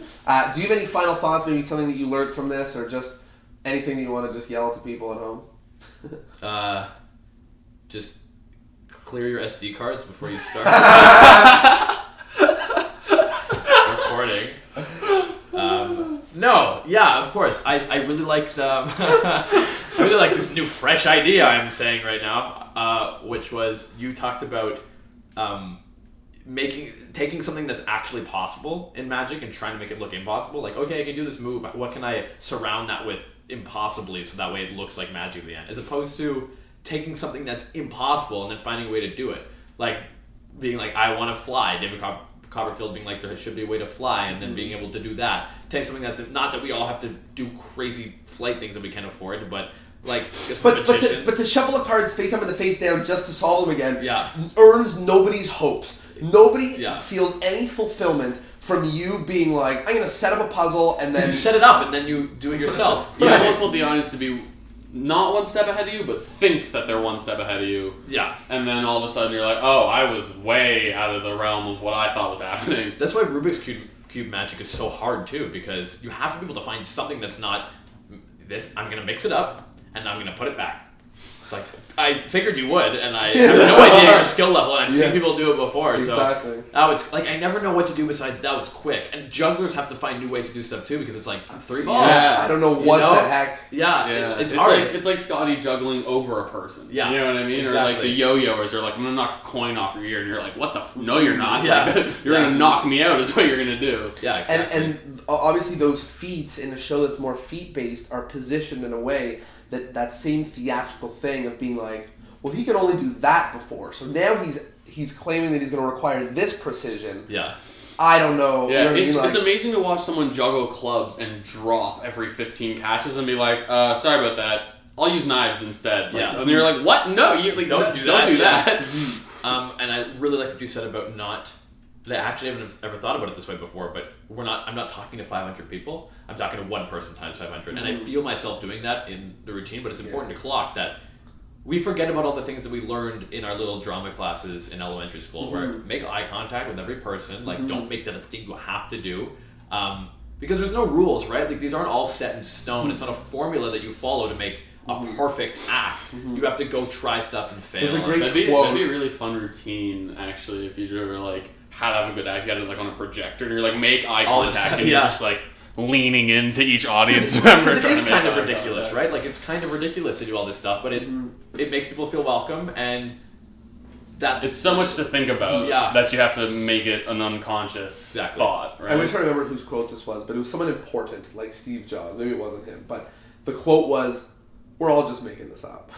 Yeah. And I love it. That's I fine. love it. That's my quote. Oh, it was Right. Mark Correia. Never Yeah. mind. Yeah. So, but I Wait, love wait, that wait. quote of yours Thank you. because it's like, you know, like there's all these different advice and pointers and stuff, but like you said before, like you can't just trace through someone else's path to do it. And that doesn't just mean just using their material, but like just because we say the best way to do it is to workshop your show in this way, like maybe a lot of people really enjoy all the hours of putting a show behind closed doors and showcasing it one big time, you know, and like You'll know what works for you. Yeah, you'll you'll just know if it works for you or not. And if you'll you know don't, if it doesn't work. Yeah, exactly. And if you don't know if it does or doesn't work, get out of performing right now. Yeah, if you can't tell, If that's you it. can't You tell know if you what? enjoy It's your one thing. Like magic. if you're going up there and bombing, like there's still hope for you. Of course. Because you can stop bombing. But if you can't tell, if you get off stage and you're like, I don't know. I slayed. Every night you're like, slayed him again. Exactly. 10 out of 10. Yeah. Then good luck for you. Any last thoughts either about this or about the world or anything now that you have a microphone in your hand and the world or just the two people listening at this point, us two? I don't want to shout out my ex-girlfriend. I should also say it's important never to try not to repeat material to too many people because then they'll think you're a hack. So don't say the same jokes twice if SD cards run out of. For the record, for all of you that don't get that joke, our we SD lost card the second ran half out, of this interview, but and now started again. we redid it way better than before. It reappeared. Yeah. Something messed up. It was a We found transposition. way. We fixed it like a real... It was a transpo into torn and restored and a disappearing act, Oh, and yeah. it's gonna be great. Yeah. So it's one of those things where people at home feel robbed. Not like a magic trick, you know? They feel confused and robbed. Yeah. And None of this is real. Yeah. We're just kidding. We never messed up any. we're SD one card. person typing on a computer like Siri voices just coming in. I will say, if you liked me, I'm Mark Correia. If you didn't, I'm Chris Angel. Yeah. Where can people find you online? MarkCorreia.ca, MarkCorreia.ca, not .com. And every time I say not.com, I'm like, why would I say that? Because before it was Because people will now think of it. Now it's like, which one did say was not it? What was it? Which one was Exactly. it? Which one it wasn't? And I will say, I'm around Toronto doing stand up and routines. I'm doing routines I'm doing my all best. around. I'm doing my little thing. And I just I developed a new 2-man show with Scott Hamill, which we'll see some exciting stuff happens with that. So if you want to follow along my comedy stuff, it's all on the online. And if you like it, good. Where can they find you? Mike What kind of Magician things? 3 at YouTube. Oh yeah, that's right. Another repeated joke from last interview's outro. Yeah, where can they find me? Twitter, Yeah. Facebook, YouTube. Yeah, it's basically Instagram. Mark Correia, just my name everywhere. Just type it into Google and follow everything Are that you comes also out. on Facebook? Is that how? Or... I'm not. Oh. Mark He was getting I you. was like, just wait. Like, come on. Mark Correia is my Facebook page, so like that up. And then I have You don't some... have to tell them you're on Facebook. It's I won't, no, secret. I won't. And then I have some... His name is DeMarcus. That's not my real name at all. Then I have some... I have some funny stuff on like Noodle Boys. If you want to search that up. Yeah, Oh, so yeah. it's a YouTube channel called Noodle Boys. Why don't you talk a little bit about what it is? We do social deceptions. It's not a restaurant. We go out and do funny stuff in public, and when we have an idea for a video or for a magic video or for a comedy video, we just decide to make it with each other and put it out, so we don't have to rely on another production company because who wants that? And also, you know what? We're going to the era where you don't want your stuff to be anyone else's aside from your own. Self-start it, man. Exactly. Get out there so and this do is it. the time. And there you go. Get out there. If you're doing, do more and workshop. If you're not doing, get out there and do. Thank you so much, Mark. It was an awesome interview, both of them. Thank you all so much for listening, and we will see you all next time on Discourse in Magic. Take care. God, do I hope this one And recorded. I'm Elliot. You're like, nope, we lost that one.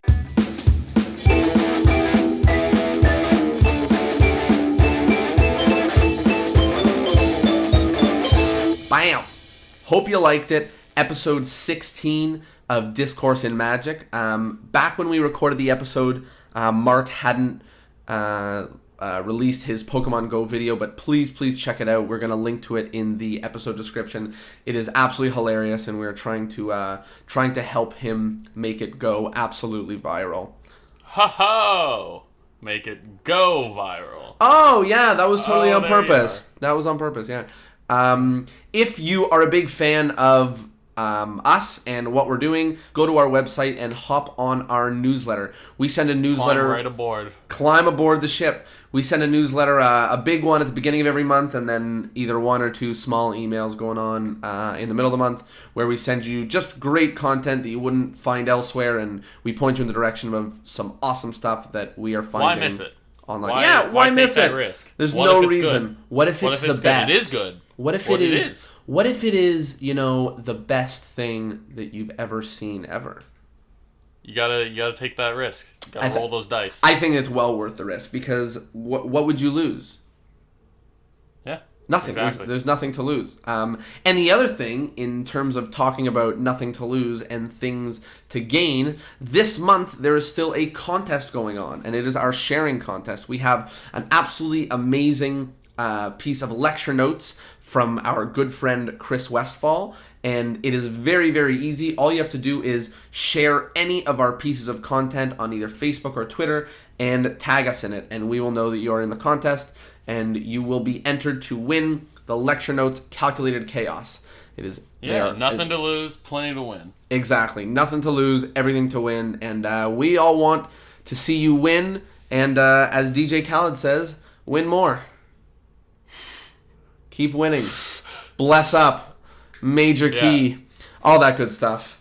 And any other weird pop culture references like pandas. We're poignant. We're with it. We're hip with the times, I play Pokemon Go. We are the youngsters. Me too. Actually, I don't anymore, but... Okay, I downloaded it before it was even released in this country. I was on top of that. So whatever. We are in it to win it.